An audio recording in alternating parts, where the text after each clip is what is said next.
Hi everybody, I'm Joe. And I'm Mary. And we're Book Buds. And today we're doing the Christmas Joy Booktube Tag. And we were tagged to do this by Pat from Book Chat with Pat. Thanks, Pat.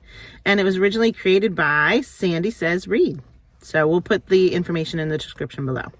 Our first question is prepare a Christmas beverage and show it to us. So we didn't prepare it, but my favorite Christmas time beverage is the peppermint mocha at Starbucks. I love peppermint mocha. I mean, yum. That is good. Peppermint and chocolate together. Yeah, that's the best combo. Yeah, how about you? Yeah, I'm kind of simple. I just like my nice hot chocolate. Love it. Warm. If you want to spike it with something, sure, I could do that too. Put some marshmallows or whipped cream on top too. Oh yeah, do it all. Do it all Yeah. out. Oh, Yep. you can stick a candy cane in too. Have you ever done that? Yeah. To make it And minty? it melts, yeah. Very nice. All right, next question. 2A. What's a Christmas book or story that you remember a parent or teacher reading to you when you were a kid? All right, I went classic for this. The Night Before Christmas. Me too. You did. And I'm like, who wrote this? I was kind of like researching it because I don't know anything about it. Clement Clark Moore. It was a poem to his kids in 1822. Wow. Didn't know that. That's such an... And I just love like all the editions over the years. Like I have some like beautiful illustrated editions that is really nice. Yeah, I can't quite remember what the one looked like that we read, but I do remember having it read to me and being excited about, like, just imagining being a part of that story as Christmas was coming, you know? Yeah. Yeah, and I still read it today with my kids, even though they're kind of grown. Yeah. We read it before Yeah. on Christmas Eve. So, I love it. Yeah. I love all the cartoons too. yes. So nice. All right, 2B. Since childhood, what's a Christmas story or book that you enjoy or find yourself returning to each year? Well, I only read it once, very recently, but I love all the movies and all the adaptations. A Christmas Carol by Charles Dickens. I love it. I think it's great. It's nostalgic. It's fun. It's old-fashioned. There's a lot of good movie varieties of that. So many good ones, and I love Mickey's Christmas Carol too. Awesome. Yeah. The Muppets have done a good one too. Oh yeah. Yeah. So I chose The Grinch. We loved reading it, and I had it for the kids. I don't feel like we've read it lately because they're like teens now. Yeah. But that was a great one, and we have transitioned to watching all the varieties of that in a movie as well. There's so many movies, and I feel like I'll put up a picture of the one that's our favorite. I don't know how to describe the one that's our favorite, but it's one of the newer ones, but I don't think it's the newest. I can't remember. The new animated one, right? It's an animated one. I think I know what you're talking about. Yeah, I'll put up a picture because it's pretty good. Yeah. Next question. Has your favorite author written a Christmas story? No. Mine neither. TJ Klune, let's go. Right? Yes, TJ, yeah. TJ Klune. That would be so fun. It would be fun. If he did something for Christmas. Yeah. I don't know if he's into it though. I'm not sure. So my two favorites, him, Holly Black, neither one of them has a Christmas story. She would do a good one too, like a dark one. Yeah, but it would be more like a pagan kind of holiday or something like that. But it would be fun. Yeah. Yeah. We do have a somewhat favorite author that did write a Christmas book, though. So I don't know how hard we should wish for this because we love Stephanie Garber. And she did just write a Christmas book that we didn't really love. It's called Spectacular. Like, it was not meant to be for her writing that. So it might be that maybe we shouldn't wish for TJ or Holly Black to write a Christmas book. Because if it's not like something in their heart that would come out amazing, maybe they shouldn't do it. But just think of all TJ's emotions. I know, he's amazing. And how he would do it. Like, he would have to really want to do it, would though. hit it out of the park if he was wanted committed to do to it. it. Oh, it would be so good. No. We would be crying. It would And be so happy, good. like it would be tears of joy. Yeah. Okay, next question. Number 4. Who is your favorite Christmas character from a book, history, movie, or etc.? Okay, it was hard for me to choose. You chose one? Oh, yeah. You chose one. You want me to go first? You go. So, Bill Murray from Scrooged. I love that movie. So we have like certain Christmas movies we watch over and over and over again. And Scrooged is one that we just can't get enough of. And I love Bill Murray in general. I love him from What About Bob? And he just cracks me up. I just feel so happy being like present with him in a Christmas movie. Yeah. So yeah, his Ebenezer Scrooge, I just love him. Yeah, that is a good one. Yeah. I like that. How about you? So I chose one traditional, one non-traditional. Okay. I love Snoopy and the Christmas Charlie Brown Christmas special. It's just amazing. I can't get enough of it. Every year I watch it. I love that one so much. right? So then that's like traditional. And then like the other one, like I love Christmas Vacation with Yes. Chevy Chase. Absolutely. I mean, cousin Eddie comes to visit, and he just ruins Shitter's everything. full. Shitter's full. I mean, come on, the dog puking up on under the table. Hilarious. Yeah. I just love both of those so much. Yes. I understand. Shitter's full. You can pick 2. It's Thank allowed. you. Number 5. Do you munch on snacks while you read? And if so, which of your favorite holiday confections do you reach for this time of year? No. But if I did, I would have the Hershey Kisses, the candy cane ones, the Christmas ones. Okay. Love the Hershey Kisses. Yeah, I don't eat while I read either. Like, it doesn't go hand in hand for me. But if I did, I would go for some peppermint bark.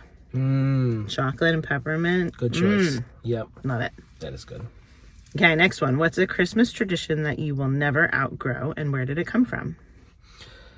I'm just going to go with like New York City Christmas on this. Do you always go to the city, like, every year for Christmas time? Yes. All the time. I have to go.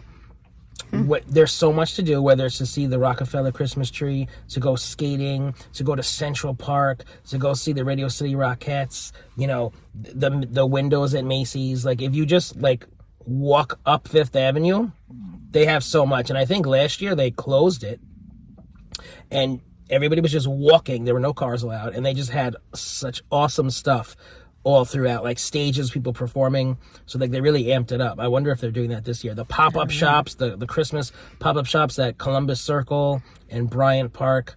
I just want to be in New York City. If it snows, that's a bonus. Like, oh my God. Last year they had that beautiful thing by Saks Fifth Avenue. Did you see that? Yes. Ugh. Or like the It was all lit up and like moving. yes. Oh my I took a God. video. Yeah. Gorgeous. So nice. So I do like the city at Christmas, but I'd be totally fine to skip it because it's so crowded and getting in and getting out. You know, we deal with traffic, having to go over the bridge and everything. So I can't look at that as fondly as you do. I love So it. for me, a Christmas tradition that I will never outgrow is making Christmas cookies. So we have always made my grandmother's recipe for cookies, and I will share it with you guys because I don't think it's one that's like secret. I think probably lots of people follow the recipe, but it's for making cookies with like a cookie press, with like a cookie gun. Now the gun that we use is like from the 70s, and it's amazing, and you can't really get these electric guns anymore. You have to like crank them by hand, and they're just not as good. So I went so far as to buy the ones from the 70s off of eBay so that I have backups in case mine ever breaks, because I don't want to make them any other way. So they're just straight up butter cookies. So there's only 5 ingredients. It's a pound of butter, then a cup of sugar, a tablespoon of vanilla, 1 egg, and you mix all that together. And then you have to add the flour slowly because it's like a lot of flour and it'll puff up in your face if you go too fast. 5 cups of flour. And they're just amazing. And then you press the cookies with the cookie press and you put sprinkles on them. I just made hundreds of them this past weekend. So we have to give them to various people, neighbors and people in the community and whatever. So we will always make those cookies. I totally remember doing that in the 80s. My mom had that as well, and like it had different patterns, no? Yes. That she would press out, and it was always exciting to see like which ones we were going to make. Yep. That's fun. Now, bonus. Recommend 1 or 2 Christmas titles that spark joy or that you would recommend to your audience. Okay, so one of mine is The Christmas Box by Richard Paul Evans, and he has written a lot of Christmas stories. This one particular is the first in a trilogy, Okay. and it's one of those just heartwarming stories that I love. A guy finds a box full of letters written from an older woman to her dead daughter, and through like the help of an angel, like everybody finds out like the true meaning of Christmas, and it's just like one of those beautiful stories. Aw. Yeah. That's nice. So one of mine is A Christmas Duet by Debbie Maycomer. I wasn't sure I was going to be able to read it, but it was her new one that came out this year. And I did get it off of the holds from the library, so I was really excited. So this story was about a girl who was not really supported in her music, her passion for music. And she was just teaching at a school, and her family life was very hectic. And she decided she was just going to like leave her family and go off in the cabins for Christmas and be by herself and write some music. And, coincidentally, coincidence happens, and the mayor's son also has an interest in music, and he has to be there to rescue her because there's like raccoons and stuff in the cabin. And so they end up coming together because of their love of music, writing a really fun Christmas song. So it just was like, you know, the idea of having like a new Christmas hit like that was so nice and heartwarming. Oh, nice. So I enjoyed it. It was sweet.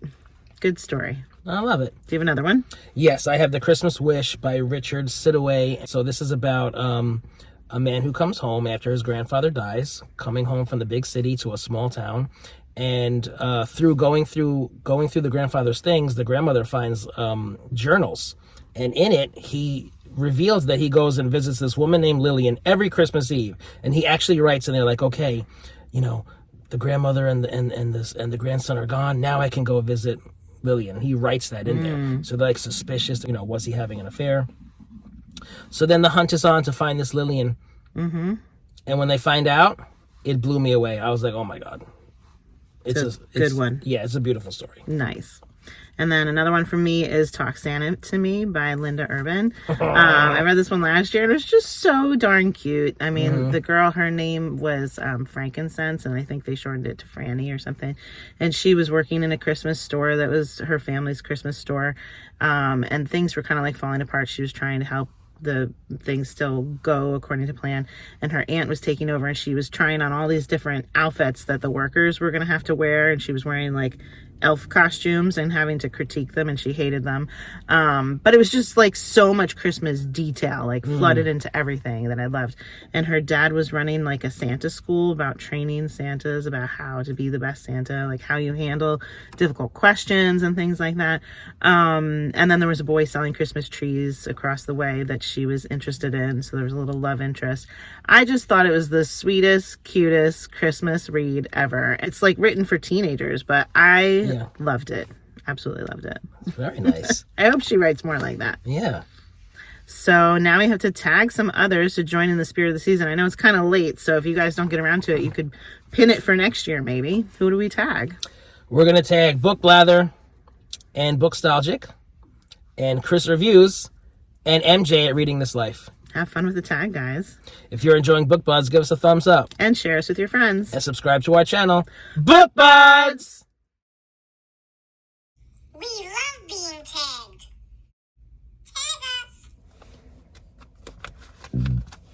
Tag us. Excuse me. Burping on camera.